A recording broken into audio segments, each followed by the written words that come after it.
This is an update on my work on GWR steam rail motor number 38, and since doing that first video I've done a number of bits and bobs to it, quite a few in fact, and it's building into quite a detailed model, although I've had to compromise on detail in a number of areas. First and foremost, I've resolved the issue with regard to the lining which I had with the first one, and actually you can see here that I've got an issue with the doors, and they're sort of inside out, and that's a regular routine problem that can be fixed quite easily once I take those doors back into GMAX. It's basically using the reset function which I've talked about in previous emails. And there's a number of things which I still have to do. First and foremost, of course, the whole of the boiler section and all its controls and fittings, plus the cab controls for the driver, are still to be done, so that's quite a detailed addition. And I've got the doors in, but I'm not happy about some of the look, the way in which they appear, and also I've got some issues around the roof line here I've got to sort out, and of course all the details, cab details for the rear driving cab, and I've still got to decide whether I'm going to have two crew members at the front and then an additional one here, or just the fireman and the driver. Just see, I might do it as a load. And you can see inside there that there's some issue there that I've got that's not quite right. The other thing is that I think overall the textures are a bit too bright, so I'm going to tone all of those down, take them down, darken them a bit. What else is there to do? Well, I want to pick out, this is the water filler here, you can just about make it out.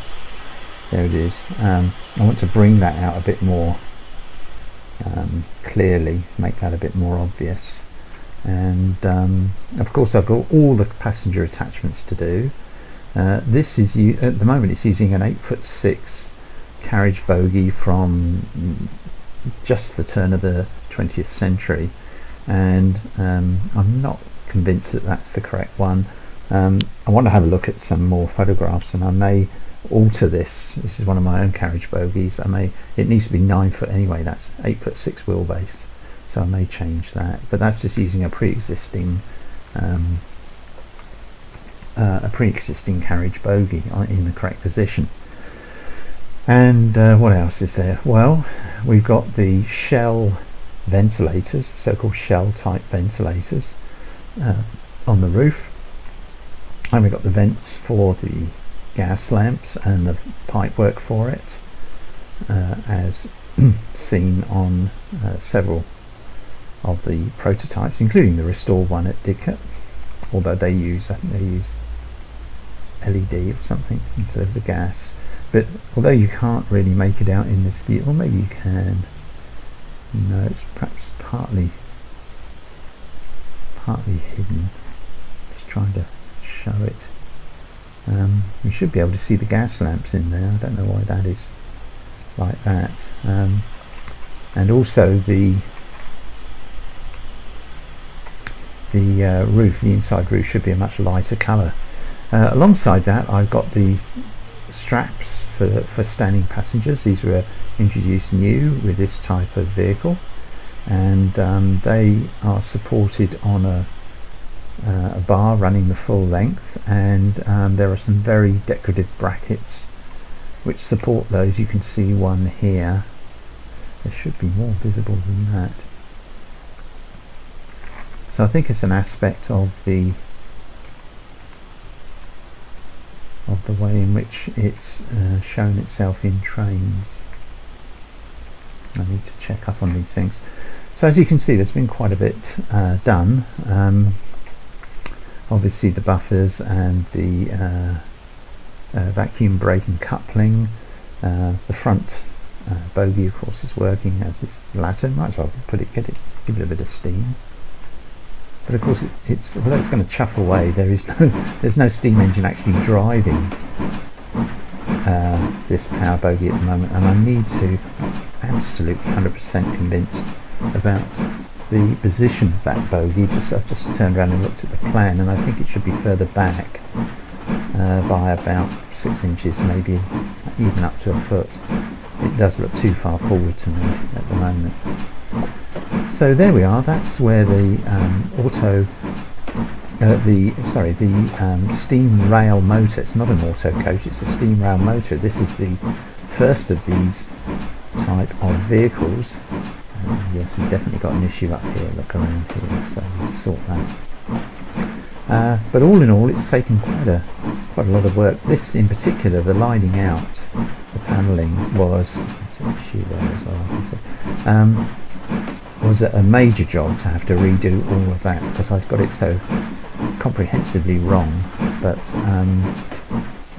I think I'm now there with that. And this of course is just the chocolate and cream version. There will be a maroon version, taking its colour from the unique restored steam rail motor at Didcot, which is at the moment awaiting a new boiler certificate. Just looking around here at various things as we go along. Maybe thinking about the spokes on there. Some of these details might be a bit too bright. Anyway, there we are. So that's an update, and it's taken me a couple of months so far to get to this position. Plenty more things to do, and the boiler section, the vertical boiler, is going to be particularly detailed, so that's going to take quite a bit of work. And it's coming out at about 7 meg as a model at the moment. In fact, it's on my piece here, if I was to load it in one mesh, then I get all sorts of crazy renderings of the carriage sides, of the vehicle sides and that. So it's actually an assembly of meshes. For those of you who make such things, who make these yourselves, or make models, what I've done is I've created a series of meshes. They're all listed in the config. You'll be able to look through the config when this is released, and you'll see that I've got things like the outer detailing of the roof is a separate mesh. Even each side is a separate mesh, because that caused a lot of problems when I was trying to load it. And then the main body, which at the moment only has attachment points for the limb limit points front and back, and the bogies, and a center sort of reference point which I use. Everything else is going to be referenced to. So all of the steam characteristics, plus of course the steam boiler itself up at this end, and all the passengers still have to go in. And I'll be releasing it with the sort of late Victorian Edwardian passenger set, which I've been using for everything from about 1835, 37 onwards, rather than the sort of very modern standard Trainz passenger set. And it seems rather bizarre that it's puffing away there and there's no smoke coming. There's actually nothing driving that power bogey. You can just actually see the bottom of the boiler there, because I put that in. And so when I come to mount the boiler, which is going to be further back here, which is why that is, I know that is too far forward, then obviously it'll just continue that, and we'll have the chimney here, and there's a hatch, then a little hatch for the whistle. And essentially what I've done is I've used just a routine engine spec for a GWR 14XX class. I think that's the closest to replicate the boiler. So maybe by Christmas, maybe earlier, just depends. Bob and I have just making the first soundings for another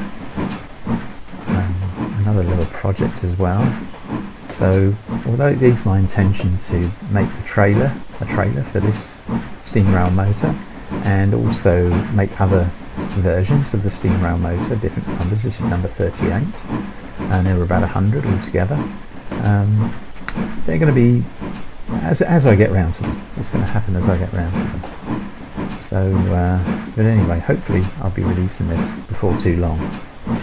So if you have any questions about how I've made it, or any comments about it, then please do post them. I really do welcome reading what people say. And if you have any queries about the construction in GMAX, which I'm not bothering with in this video because there's just so much to it, but believe me, I've got now dozens of files which come together to make this one vehicle. And so I'm going to leave it there, and maybe there'll be another report at about the middle of November, with hopefully a bit further ahead on the little Great Western Railway steam rail motor.